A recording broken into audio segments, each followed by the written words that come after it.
Hallo, Hej. Carl Jørgen.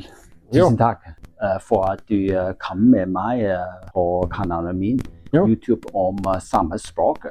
Nå vi i NRK Sami, NRK Zapp. i Karasjok, Finnmark. Jeg har noen spørsmål til deg om medier på samisk i Norge. Tror du at det nok digitalt samisk innhold? Jeg vet at det mange innhold på fjernsyn, på radio, men på nett, særlig sosiale medier.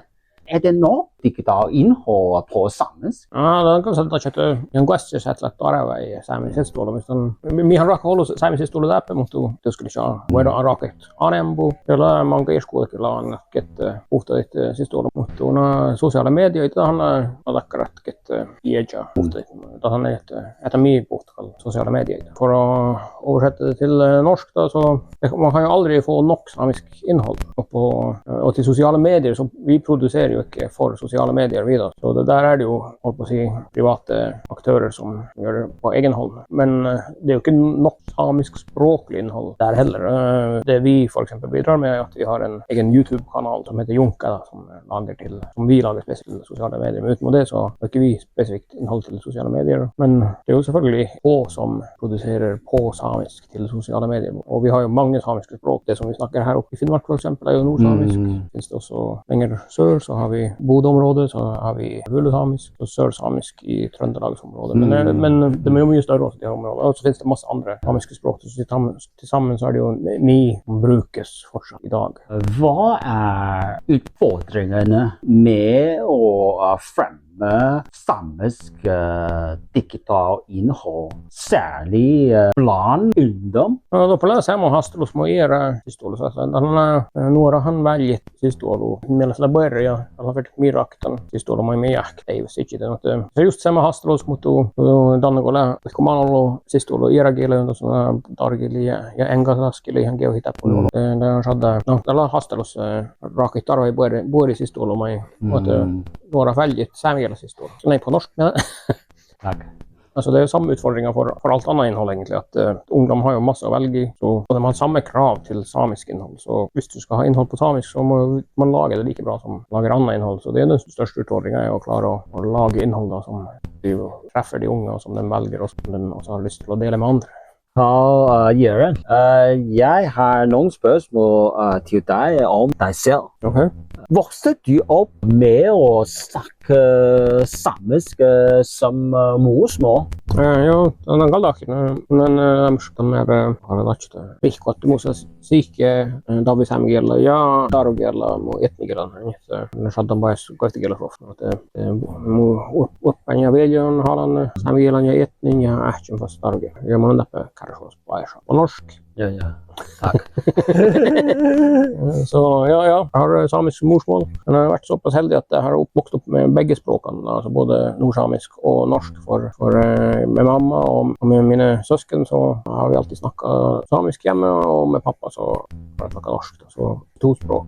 Så jag är uppvuxen där i Karasjok. Så din far snakker ikke samisk? Nej, så ni har då det var på samikielä vaikka sån säpnä, mutta alla bara sadan rittus ja loppe iljan sama älkki ja alla samikielä louta. Min far han snackar inte samisk, selv om han är same, men han är uppvuxen kysten och där var det inte på den tiden. Det var inte bra att snacka samisk där. Gick du på sameskolen? Ja, man har väl samikielä skola sikkert, men skola, några skola, ja. Jag har lärt det på Karasjok. Jag har gått på samisk på barneskolen, på ungdomsskolen och videregående. Alla de tre skolorna här. Tror du att det är nok samme skole i Karasjok? Karasjok, det handlar bara tarvai skola asuvus Tangalla. Karasjok han on 80% hälften samikielä päivälästä, mutta ofta min kieltä kielellä. Så skoledekninga i Karasjok är ju bra nog. Och samisk är ju huvudspråk i Karasjok. Det är 80% snackar samisk till daglig här så på en måte det som är huvudspråk i Karasjok. Men i andra steder i STN-området tror du at det er nok samme område definert av samme ting som samisk læring? I mun hälsat kalbento politiikkalas, mutta Mutta kalliitsi tietysti, ihan tällä tarve, mistä on Sami on vaille, missä ohjaaja, missä vaille, aktra, missä vaille journalist, mun on journalist. Se vuotta laantakkär terveet tehdäs parkkuihan tapsat anembo Sami kielat hjälppuda siellä. Utan att bli för politisk då, för som generellt sett så är det något vi manglar, så är det samisk kompetens i viktiga samfunnssektorer, sånn som journalistikk som jeg jobber med innen lærere, det mange, og innen helsevesen. Altså, det er behov for mer, ja. Og mange plasser har ikke god nok skoledekning som du har. Gikk du på universitet på samisk språk? I Rangalinda, mun sin trendi, mistä tapped opp igjen saamikeelt oppostokoli targeli ja engaskeli. Mutta mistä on saami alaskola, koska meillä on alihuahku saamikeelt. Tällä on koettu kennys.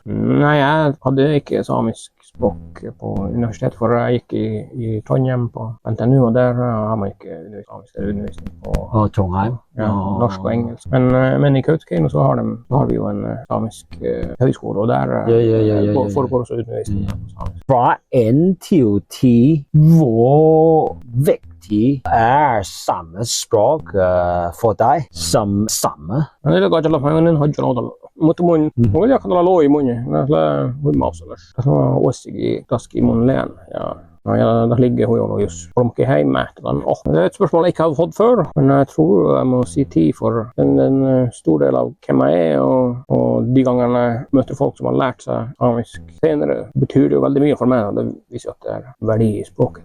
Okay. Så ønsker du at alle samer skal kunne snakke samisk i fremtiden? Jeg vet at ikke alle samer snakker samisk, dessverre. Samisk språk er veldig, veldig viktig for deg som same. Så jeg tenker at du ønsker at alle samer skal kunne snakke sammen i fremtiden. Ja, det kan ikke huske at buat varmuus mi saatsi lähpuolta buat ei dusse buat säpälach mutta maita ieret rahvan saamikielä mutta tähän että maita lassi dimensioona sana että manga saamikielä mutta ne ju maita bude jos mi vähän swahput nuppi saamikielä så mi sagt maita gaskanes halat ei irskoudetkin saamikielä. Ja det hade ju det är ett drömscenario hvis alle samer hade fått lära sig samisk. Men det är ju en extra dimension där vi har det är så många samiska språk då.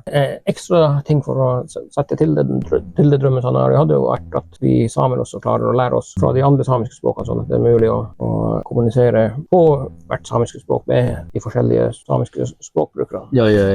Og så selvfølgelig... Men omkring 90% av dem snakker nå samisk, ifølge store norske nessikon. Lulesamisk og søsamisk i Norge er veldig lite. Joo, tämä on saamikielellä tietysti på stora massor. Så det har samma det har landet faktiskt i regel. Nordsamisk er jo det største, men de to andre språkene er også like viktige. Er du bekymret for fremtiden til samespråk? Joo, tämän kallan variationen, että joka just miet vaikka saamikielellä numo tätä kansta intelligens so just tähi oinu jos it älkki geohit saamikielellä teknologiassa just tälle palanasta jaukkanut no idé halasot la chotsat båt ja hui farak ja jag bekymrar för teknologin ringer ju kjempefort nå för exempel hvis det ikke finns KI-løsninger eller hvis det ikke er lett å bruke samisk i teknologisammenheng så ligger vi tynt an. Så det er veldig viktig at man har verktøy og at det rett og slett er mulig å bruke samisk som andrespråk i teknologi. Så er du veldig bekymret? Veldig. Jeg er en optimist, så jeg tror jo at... Optimist? Jeg er en optimist, så det at man bekymrer viser at da må man gjøre noe, og så lenge vi gjør noe. Jeg jobber jo i samisk media, så hele vår eksistens er jo at vi skal klare å være med på å bevare samisk språk. Da. Og hadde jeg ikke vært optimist, så hadde jeg jo ikke jobbet her. Så jeg tror at det er mulig, så lenge viljen er der, og jeg tror viljen er der. Tusen takk for at du deltok i denne videoen med meg om samespråket.